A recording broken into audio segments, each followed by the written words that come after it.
이렇게 부부로 오신 분들은 한번 쳐다보면 안 될까요? 이렇게 우리도 젊었을 때가 있었지 않습니까? 그렇죠? 근데 우리가 인생을 어떻게 사냐가 너무너무 중요합니다. 그래서 이 젊은 시절을 우리가 정말 이 기준을 정확하게 정해놓고 어떤 인생을 살아서 어떤 열매를 우리가 맺어야 하는지 그 너무나 중요한 것 같습니다. 오늘 제가 왜 이 영상을 보여드렸냐면요. 지금 우리가 성경에 보면은 족보나 이름들이 이렇게 많이 나오는데 때로는 우리가 그렇게 생각할 수가 있어요. 이게 나와 무슨 상관이 있지? 이 족보나 이 이름들이 또 뭐 알고 싶지도 않고 사실 성경 내용 중에 이게 하나입니다. 근데 지금 오늘 바울이 많은 이름들을 열거를 합니다. 우리가 지금까지 로마서를 통해서 바울은 인간의 죄에 대해서 정확하게 이야기를 해줬습니다. 그리고 그리스도의 의에 대해서도 이야기를 했습니다. 우리는 그리스도의 의로 새롭게 정체성을 가진 존재이고 또 믿음에 오직 믿음으로 구원을 받고 그리고 성령의 삶이 어떤 삶인지 그리고 교회의 역할까지 이렇게 지금 바울은 광대하게 복음의 진리를 우리한테 펼쳐서 보아주었습니다. 그리고 이제 마지막 장입니다. 우리 로마서 마지막 장에는 바울이 전에 우리가 예상했던 것 밖의 내용을 기록을 합니다. 바로 이 사람들의 이름입니다. 여러분 이 사람들의 이름은요. 바울이 이 로마서를 썼지만 하나님께서 이 사람들의 이름을 기억하셨다는 것입니다. 그렇다면 이 이름들의 의미가 여러분 무엇일까요? 첫째로는 이 이름들의 의미를 가지고 로마 교회의 숫자를 알 수가 있습니다. 여러분 로마 교회가 몇 개일 것 같습니까? 로마서 그러니까는 대부분 로마 교회가 하나일 것이다 이렇게 생각들을 합니다. 근데 로마 교회에 있는 교회들이 이 16장이 만약에 아니었다면 우리는 아마 로마 교회가 하나였을 거라고 생각을 했을 것입니다. 그리고 또 두 번째는 여자들이 많이 나옵니다. 이 이름 중에서. 그리고 세 번째는 복음을 영접한 사람들이 노예의 존재로 많이 영접을 했다는 것입니다. 그래서 우리가 로마서 이 16장은 단순히 바울이 지금 인사 목록처럼 보이지만 사실은 복음이 어떤 사람들을 만들어내고 또 어떤 공동체를 세워가는지 보여주는 현실적인 장면이라고 할 수가 있습니다. 그래서 크리소스토무스는 이렇게 이야기를 합니다. 로마서 16장을 이렇게 평가를 합니다. 금을 주저하는 사람들이 조그마한 조각에도 주의를 기울이듯이 로마서 16장에서 우리는 단순한 이름에서 커다란 보물을 발견할 수 있다 이렇게 이야기를 합니다. 오늘 지금 본문에 언급된 인물만 27명입니다.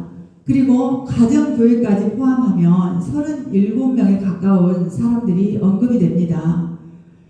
마치 우리가 영화를 보면 영화가 끝날 때 엔딩 크레딧처럼 바울은 지금 주님 안에서 수고하는 이들의 이름을 일일이 불러가면서 감사를 전합니다. 바울은 이름을 언급한 것이 아니라 여러분 복음이 변모시킨 성도들의 면모를 보여주고 있는 것입니다. 이들 대부분이 사회적인 약자였습니다. 이것은 오늘 우리에게도 매우 중요한 질문을 던집니다. 복음은 나를 어떤 사람으로 만들고 있는가입니다. 여러분 한번 생각해 보십시오. 여러분이 지금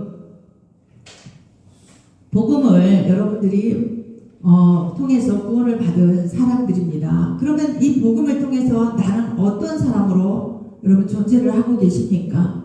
그리고 나의 믿음의 현 주소는 어딘가 생각해 보셔야 합니다. 그리고 우리는 어떤 공동체를 이루고 있는가입니다. 하나님께서 꿈꾸는 공동체를 이루고 있는지 안 그러면은 사람의 능력으로 이루는 공동체를 이루고 있는가 또 생각을 해보셔야 합니다. 근데 오늘 본문에 보니까 1, 2절에 보니까 복음이 섬기는 사람들을 세운다고 이야기를 합니다. 바울은 먼저 갱그리아 교회의 일꾼 베베를 소개합니다. 그러면 여러분, 이 베베가 여자일까요? 남자일까요? 여자. 그렇습니다. 여자입니다.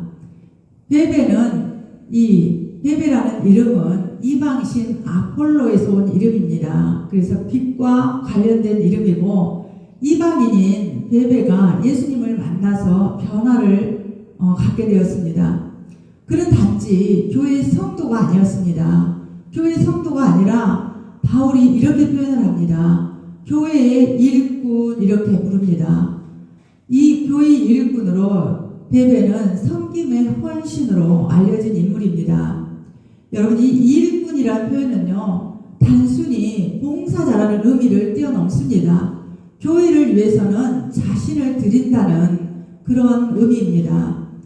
베베가 이 로마서, 바울이 기록한 이 로마서를 가지고 로마 교회로 갑니다.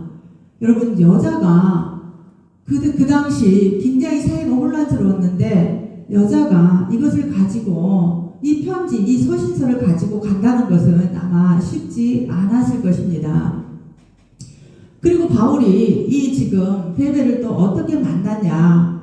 베베가 고린도에서 로마서를 기록할 때 이 베베는 고린도의 동쪽에 있는 항구 도시에서 살고 있었습니다. 바울은 로마 교회 그녀를 주 안에 합당하게 영접하라고 로마 교회에다가 또 이야기를 합니다. 그리고 또 이렇게 이야기를 합니다. 여러 사람과 바울의 보호자였다, 이렇게 이야기를 합니다. 그렇다면 여러분, 우리가 측측해 볼 수 있는 것은 이 베베는 아마 경제력이 조금 있지 않았냐, 그리고 사회적으로 지위가 높은 사람이지 않았냐, 그런 여자이지 않았냐고 우리가 추측을 해볼 수가 있습니다. 그런 후원자였고 후계자였습니다. 여러분, 이 복음은요, 사람의 소유를 절대로 넉넉하게 하지 않습니다.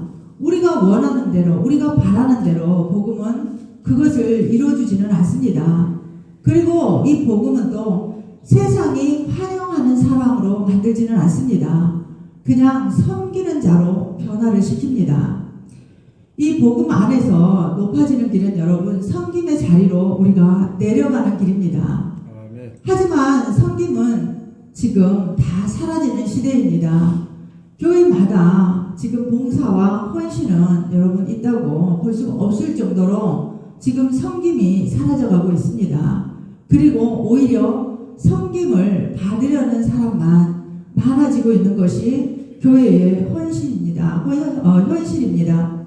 우리가 디모데후서를 한번 볼 수가 있는데, 디모데후서 3장을 보시면은 이 마지막 때 나타나는 현상을 우리가 볼 수가 있습니다. 디모데후서 3장 1절에서 5절 말씀을 한번, 성경책을 한번 펼쳐보시기 바랍니다. 디모데후서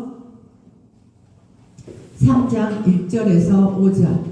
사람들이 자기를 사랑하며 돈을 사랑하며 자랑하며 교만하며 비방하며 부모를 거역하며 감사하지도 아니하며 거룩하지 아니하며 무정하며 원통함을 풀지 아니하며 모함하며 절제하지 못하며 사나우며 선한 것을 좋아하지 아니하며 배신하며 조급하며 자만하며 쾌락을 사랑하기를 하나님 사랑하는 것보다 더하며 경건의 모양은 있으나 경건의 능력은 부인하니 이 같은 자들에게서 내가 돌아서라.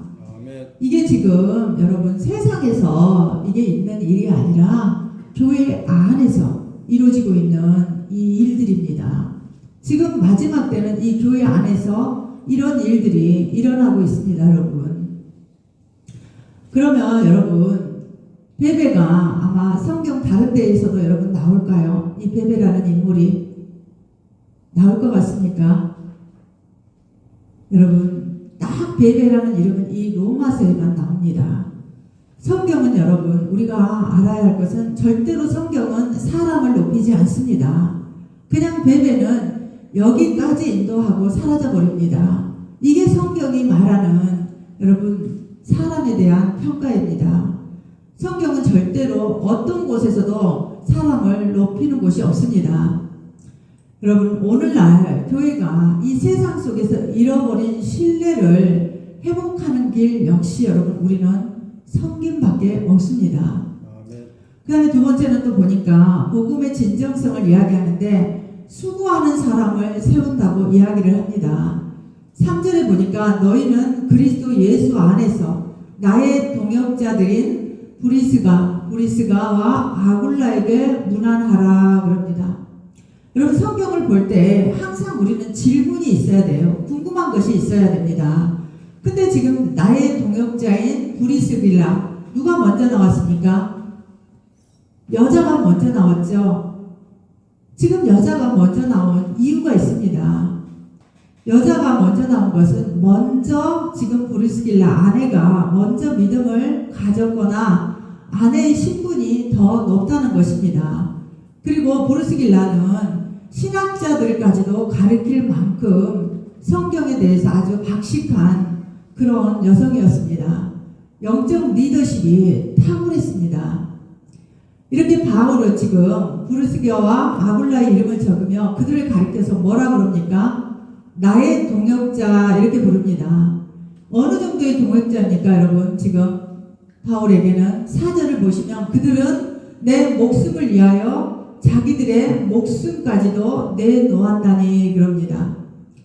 여러분, 그들은요 유대인이었습니다. 유대인으로 로마에서 클라디우스 황제 때 추방을 당합니다. 추방당한 이민자였고 고린도에서 바울을 만납니다. 그리고 바울과 같이 동역을 합니다. 바울의 동역자로 천막 치는 일을 함께 합니다. 아마 바울이 이렇게 인사를 하는 것으로 보아서 다시 이들이 로마로 돌아간 것으로 우리가 볼 수가 있습니다. 그리고 이들은 무엇보다도 자기의 생명을 아끼지 않았다고 바울은 이야기합니다. 바울을 위해서 목숨까지 내놓았다고 이야기를 합니다. 여러분, 그렇다면 바울로서는 너무도 행복하고 든든한 사람들이 아니었을까요? 자신을 위해서 목숨까지도 내놓을 사람들이 옆에 있다는 거, 여러분 얼마나 행복하고 든든한 일입니까? 한번 생각해 보세요. 여러분을 위해서 목숨까지 내놓을 사람들이 옆에 있다는 거, 너무나 행복한 일 아닙니까? 우리가 하나만 생각해 본다면 대부분 아내들이 이런 질문을 합니다. 질문 같지 않는 질문인데, 시어머니와 내가 물에 빠지면 누구를 건질 거냐고 물어보셨죠? 안 물어봤습니까? 안 물어보셨어요? 안 물어봤어요? 그렇게 물어보는 일이 종종 있다고 합니다. 그렇다면 남자들은 누구를 건진다고 하겠습니까? 한번 대답 좀 해보십시오. 누구를 건지겠습니까? 둘 다 건져요? 근데 둘 다 건질 수가 없습니다. 둘 다 건질 수가 없어요. 엄마를 먼저 건지. 엄마를 건져요.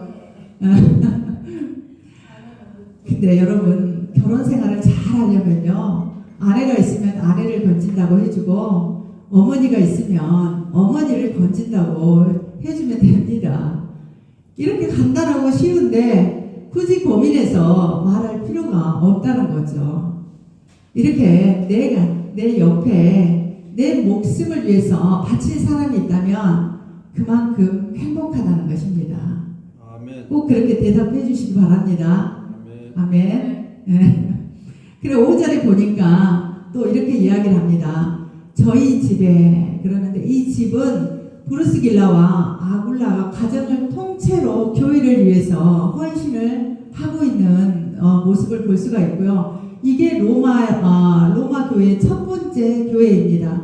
그러니까 교회가 지금의 교회처럼 화려하게 이렇게 꾸며진 것이 아니라 가정에서 이렇게 예배를 드렸던 것을 우리가 오늘 16장 말씀을 통해서 볼 수가 있습니다. 그러면서 바울이 또 저희 집에 있는 교회에도 문안하라 그럽니다. 내가 사랑하는 에베노드에게도 문안하라. 그는 아시아에서 그리스도께 처음 맺은 열매니라. 지금 에베노라는 사람은 소아시아에서 처음으로 개종해서 열매를 맺은 사람이라고 이야기를 합니다. 그리고 바울은 이렇게 이야기를 해요. 그리스도 예수 안에서 만난 든든한 동역자, 사랑하는 사람들, 이렇게 말을 합니다. 이게 여러분 16장에 이름이 기록된 특성입니다. 우리가 형제는 어떻게 맺습니까? 형제는 피를 같이 나눈 사람을 형제라고 하죠. 근데 여러분, 지금 바울이 이야기하고 있는 예수 안에서 만난 동역자, 사랑하는 사람들의 의미는요, 예수 그리스도의 피로 맺어진 인연이라는 것입니다. 그러면 이것이 더 여러분 크지 않겠습니까? 그래서 교회 공동체 안에서 예수 그리스도의 피로 맺어진 인연이 여러분 더 값지다고, 더 위대하다고 바울은 이야기를 하고 있는 것입니다. 그러면서 6, 7절에 보니까 너희를 위하여 또 많이 수고한 마리아에게 문안하라 그래요. 이 마리아는 로마 교회에서 얼마나 헌신을 열심히 했는지 극도로 피곤한 상태까지 일을 한 사람이었습니다. 마리아는. 그러면서 그래요. 내 친척이요, 나와 함께 갇혔던, 바울이 표현을 한번 여러분 잘 보세요. 내 친척, 내 가족, 내 동료, 이렇게 이야기를 해요. 나와 함께 갇혔던 안드로니고와 유니아에게 문안하라 그럽니다. 그들은 사도들에게 존중이 여겨지고 또한 나보다 먼저 그리스도 안에 있는 자라 그럽니다. 여러분, 이들은요, 그리스도를 위해서라면 옥고를 치르는 일을 서슴지 않았습니다. 바울로서는 또 든든한 동역자였습니다. 6절에 마리아 역시 너희를 위하여 많이 수고한 사람입니다. 여기서 보면 여러분, 오늘 여성 사역자의 이름이 눈에 띕니다. 마리아, 드루베나, 드로우사, 버시, 유니아, 루포의 어머니, 이렇게 많은 여성 사역자들이 눈에 띄고 주 안에서, 주님 안에서 너희는 탁월했다고 바울이 칭찬을 합니다. 여러분, 이들의 특징이 여러분 단순합니다. 이들의 특징은 인정받기 위해서 수고한 것이 아닙니다. 그냥 복음의 은혜가 그들을 기꺼이 자신을 내어주는 사람으로 만들었던 것입니다. 이것이 여러분 복음의 능력입니다. 로마서를 가져간 사람도 베베였고 다 여자, 이 사역자들의 활동이 엄청 컸습니다. 여러분, 우리나라도 그렇습니다. 우리나라도요, 이 권사님들의 일손들이, 권사님들이 엄청난 역할을 했습니다. 한국교회가 여기까지 있기까지 우리가 역사를 보면은 이 권사님들의 역할이 엄청 컸던 것으로 전해지고 있습니다. 그리고 여러분, 지금 수고는 복음에 이렇게 열매를 맺어야 합니다.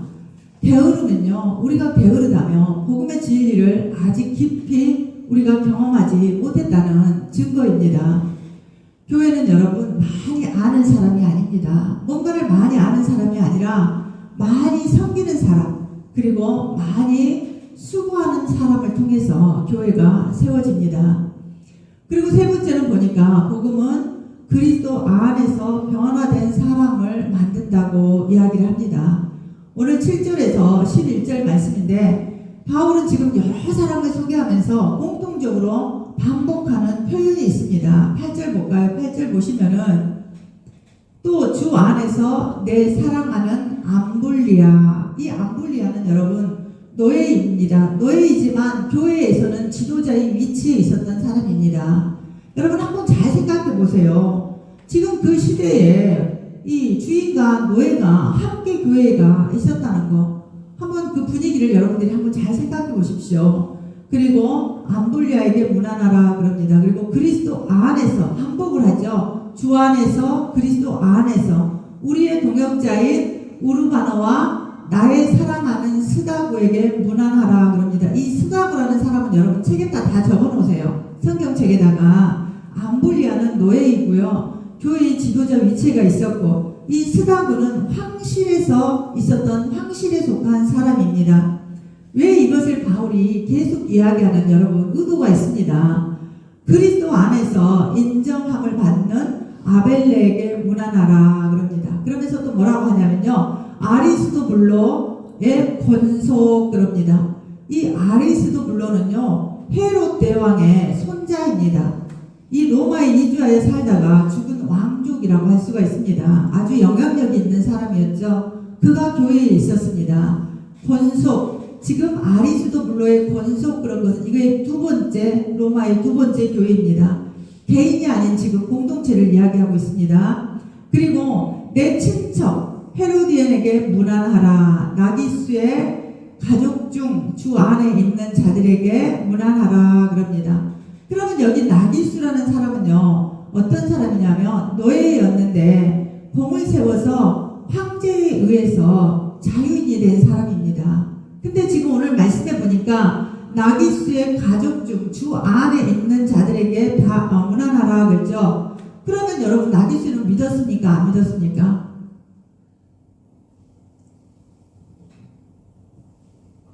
안 믿었어요. 나기수의 가족 중 주 안에 있는 자들에게 문안하라 이렇게 이야기를 합니다. 여기서 우리는 여러분 중요한 복음의 능력을 우리가 볼 수가 있습니다. 복음은 사람들이 출신이나 어떤 능력이 아닙니다. 그리스도 안에 있는 자라는 새로운 정체성으로 우리를 살아가게 만듭니다.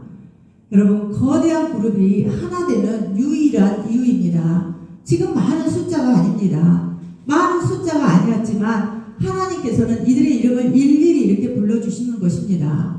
여러분 우리도 하나님의 이름을 불러주어야 하지 않겠습니까? 아멘. 로마 교회는 여러분 유대인들이 있었고요. 지금 이름을 말하자면 유대인은 아굴라, 안드리나고, 유니아고, 또 기족의 노예 암블리아, 우르바노, 헤나나, 나기수, 올림바, 이방인의 노예들이죠. 그리고 여성, 상인, 가정교회 지도자 중 다양한 사회 계층이 이렇게 지금 존재를 하고 있다는 것을 바울이 이야기를 하고 있습니다. 그 안에 여러분 한번 생각해 보세요. 주인도 있고 노예도 있어요. 근데 주인보다 노예가 더 권위가 더 높습니다. 교회 안에서는. 왜냐하면 지도자로 세워져 있으니까요. 이렇게 여러분 여자와 남자도 구분도 없습니다. 성별에 관계없이 또 역할이 주어져 있는 것을 우리가 볼 수가 있습니다. 여러분 너무나 놀랍지 않습니까 이거? 세상에서는 여러분 있을 수도 없는 일들이 오직 복음 안에서 교회 안에서만 이렇게 있을 수 있다는 것을 바울이 말하는 것입니다. 지금 바울은 그들의 배경을 언급하지 않습니다. 왜요? 복음 안에는 모든 성도가 한 사람 한 사람으로 새롭게 서기 때문에 그렇습니다. 여러분 오늘 교회가 세상 속에서 보여줘야 할 진짜 능력이 여러분 바로 이것입니다. 조금 우리가 지금 교회가 큰 교회들은 어떻습니까? 장로님들이 어떤 경제적인 능력을 갖고 있으면 주도권을 잡는 교회도 있습니다. 그리고 큰 교회는 재정을 맡은 장로님들은 엄청난 권력을 또 행사하기도 합니다. 여러분 얼마나 잘못됐습니까? 지금 바울이 성경에서 말하는 하나님이 꿈꾸는 공동체는 이렇게 차별이 없는 공동체입니다. 주인과 노예가 함께하고 주인과 종이 함께하고 남녀의 차별이 없는 성별이 차별이 없는 그런 공동체. 이게 하나님께서 꿈꾸는 여러분 공동체입니다. 아멘. 여러분 이제 네 번째입니다. 네 번째는 거룩한 교제를 복음이 만들어갑니다. 12절에서 16절인데 주 안에서 수고한 두루베나와 두루보사에게 문안하라 그럽니다. 주 안에서 많이 수고하고 사랑하는 버시에게 문안하라 그럽니다. 그러면서 이걸 한번 주목하십시오 여러분. 주 안에서 택하심을 입은 루포와 그의 어머니에게 문안하라 그럽니다. 이 루포가 누구냐면요. 예수님이 십자가 지고 갈 때 누가 옆에 서셨습니까? 예수님 십자가를 같이 유대인 병장이 십자가를 지고 그 당시에는 유대인들은 이방인들에게 명령을 할 수가 있었어요. 뭔가를 들고 자기 짐을 지고 오리를 갈 수가 있었습니다. 그 명령을 할 수가 있었어요. 그래서 예수님이 그러죠. 오리를 가자 하면 십리를 가라고. 그래서 예수님이 그 당시 상황을 그렇게 이야기하셨고 이 루포는요. 예수님이 십자가 지고 갈 때 구레네 시몬이 십자가를 지고 갔죠. 그 아들입니다. 자기 아버지가 십자가를 지고 갔고 지금 루포가 이 역할을 하고 있었던 것입니다.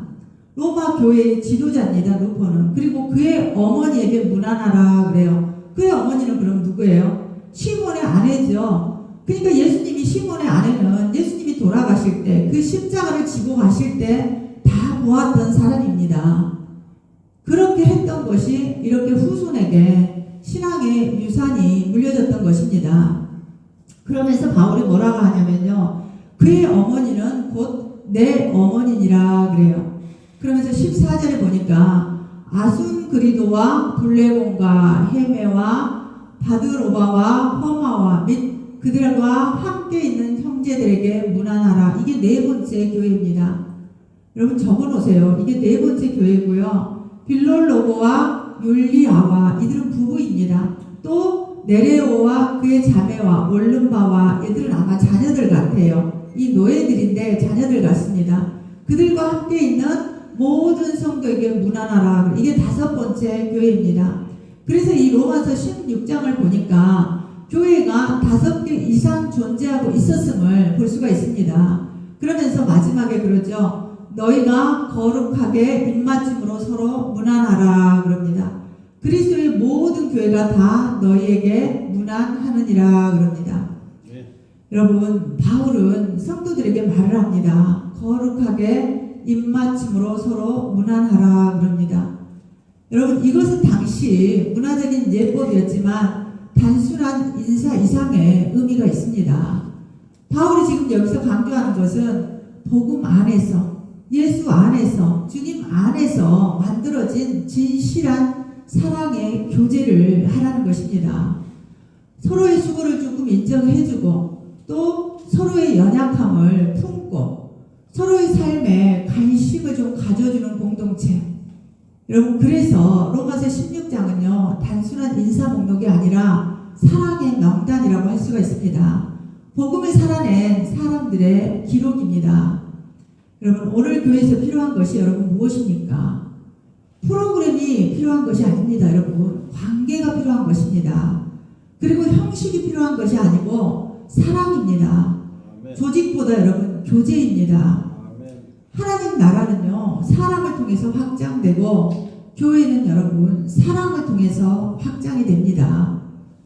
여러분 오늘 결론입니다. 하나님께서 이름을 부르시는 공동체, 하나님께서 꿈꾸시는 공동체. 로마서 지금 16장은 우리에게 이렇게 한 가지 중요한 메시지를 남깁니다. 여러분 교인의 숫자가 절대로 많지 않았습니다. 오늘 보니까 많은 숫자가 일하지 않다는 것을 지금 성경이 이야기를 합니다. 하나님 뜻대로 사는 사람, 그런 사람들이 여러분 모두가 다 성도가 아니라 하나님 뜻대로 사는 사람들이 진정한 성도라고 성경은 이야기를 합니다. 바울이 이렇게 성도들의 이름을 기록했듯 하나님 역시 여러분 우리의 이름을 부르십니다.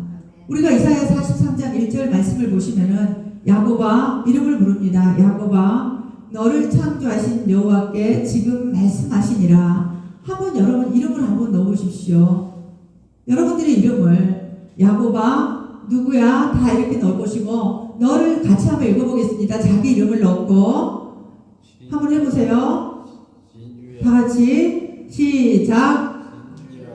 너를 창조하신 여호와께서 지금 말씀하시니라. 이스라엘아 너를 지으신 이가 말씀하시느니라. 너는 두려워하지 말라. 내가 너를 구속하였고 내가 너를 지명하여 불렀나니 너는 내 것이라. 아멘.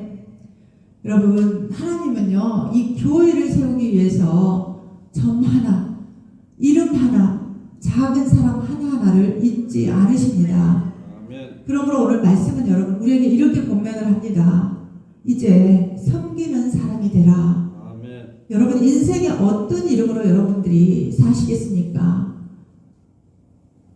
여러분들이 인생의 어떤 사람으로 여러분 남겠습니까? 여러분의 자녀에게, 여러분의 후손에게 여러분은 어떤 사람으로 신앙의 유산을 여러분 물려주겠습니까? 오늘 베베처럼 기꺼이 자신을 내어주는 사람, 하나님이 주신 지혜와 능력을 자신을 위해서가 아니라 오직 복음을 위해서라면 목숨도 내어주는 그런 사람. 여러분, 우리가 우리에게 주신 것을, 우리에게 주신 달란트를 이렇게 우리는 사용해야 할 줄로 믿습니다. 아멘. 여러분, 이제는 우리는 수고하는 사람들이 되어야 합니다. 아멘. 브루스길라와 아굴라처럼 복음을 위해 헌신하는 사람, 자신의 목숨도 아끼지 않는 사람, 그리스도 안에서 이제는 여러분 새롭게 된 정체성으로 우리는 살아야 할 줄로 믿습니다. 아멘. 여러분 한 사람 한 사람이 그리스도의 모습을 지니도록 이제 여러분 힘쓰셔야 합니다. 아멘. 그럴 때 나 한 사람을 통해서 세상이 변합니다. 하나님 나라가 세워집니다. 여러분 이제 거룩한 교제 안에 거하시기 바랍니다. 아멘. 그래서 서로를 축복하고 세워주는 공동체, 이러한 성도들을 통해서 여러분 하나님께서는 오늘 또 이 로마 교회처럼 예수 공각교회를 거룩하고 아름다운 복음 공동체로 세워가실 것입니다. 아멘. 그리고 여러분의 이름을 일일이 지금 다 기록하고 계실 줄 믿습니다. 아멘. 그래서 우리 모두가 하나님 생명책에 기록되는 그런 삶을 살아가시기를 예수 그리스도 이름으로 축복드립니다. 아멘. 기도하겠습니다. 사랑과 은혜가 풍성하시며 세계 곳곳에 교회를 세우시고 하나님께서 꿈꾸는 공동체를 만드시기 위하여 한 사람 한 사람의 이름을 불러주시는 주님, 저희들의 이름이 불러지기를 소망합니다. 저희들의 이름이 하나님의 생명책에 기록되어지기를 소망합니다. 우리의 소망이 진정한 소망이 무엇인지 알게 하시고 진정한 소망을 향해 이제는 남은 삶을 드리고 목숨까지도 내어놓을 수 있는 그런 믿음들을 허락하여 주시옵소서. 예수 그리스도 이름으로 기도합니다. 아멘.